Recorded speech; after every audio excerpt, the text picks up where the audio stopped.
understand. And I was like, okay, so here's the funny thing right now, right? Because I mean, a couple episodes, well, it's more than a couple episodes back now, but we were talking about the whole, being financially stable and looking into other markets. And so one of the things right now, what's being attacked from the government front is cryptocurrency. Cryptocurrency is now on a Senate bill, right? It's in on the House of Commons, right, on a bill, right, and they're looking at ways to circumvent the system that is, in their eyes, runs free willy nilly all over the place, right? And they're saying that these are one of the means where terrorists, i.e., freedom fighters, i.e., wherever that now can fall under the terrorist label. Right. This is some of the things that they use to move their monies, right? But the average Joe guy who just didn't want to have nothing to do with that financial system and felt safe that he had his money over here, now he's screwed. So it's like, yo, people, you see what's happening, but they don't really understand what's happening, because it's like, they don't get it. They don't get it. And it's like, once it's inevitable. Once you give them the power, it's hard for you to take back the power.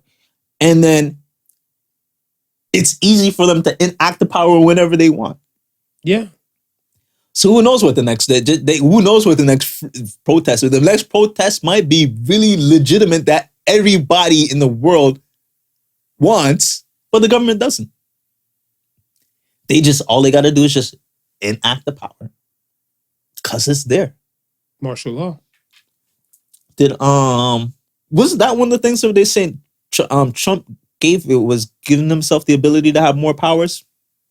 The government? Yeah. He had did it too, but he didn't enact anything. He had just signed some order that gave him, I think, that if he did, would give them more power. Yeah. See, that was some of the things that they were saying with what Trudeau enacted. They were saying that, like, some of the fines is like $500, and so forth like that. They're saying it's so old that it doesn't even deal with inflation. So back then, it would have made sense for a $500 fine. That would have been a lot of money back then. Now it's just $500, right? So they're saying, well, I mean, that goes to show you how the act itself was never really looked at until now.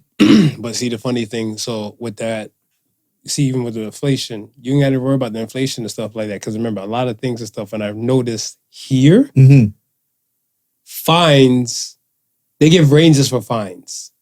Right. So the newer stuff, right, let's say 90s, like post-date, like anything in the 90s. Yeah. There are fines and ranges. So that this situation with the government and stuff, whatever, those fines are like, archaic beyond. So they're subject to be reviewed.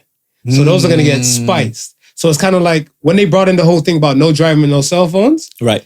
Remember, they said the tickets could range from $100 to $500. Right. So that's their thing and stuff, whatever, right? So even like when I think when they were telling everybody with lockdown and not to mix and mingle and stuff, whatever, outside your social bubble or your house and everything, when they're issuing those fines and stuff like that, it was ranged from like, I think, $200 to like $1,000. Right. Right? So the thing and stuff is that they can slap you with one.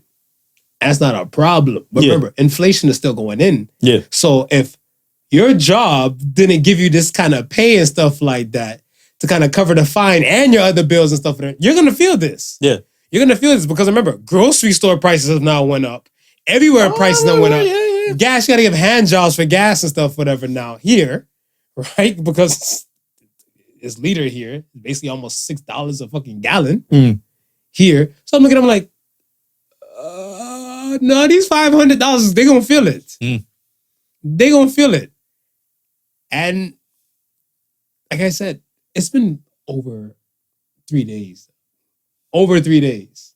Because remember, like that following weekend, they got there in Ottawa that one weekend. The following weekend, they were doing things and stuff here in Toronto, right? And I was like, all right, we'll see how it parties out. I think it's gonna be another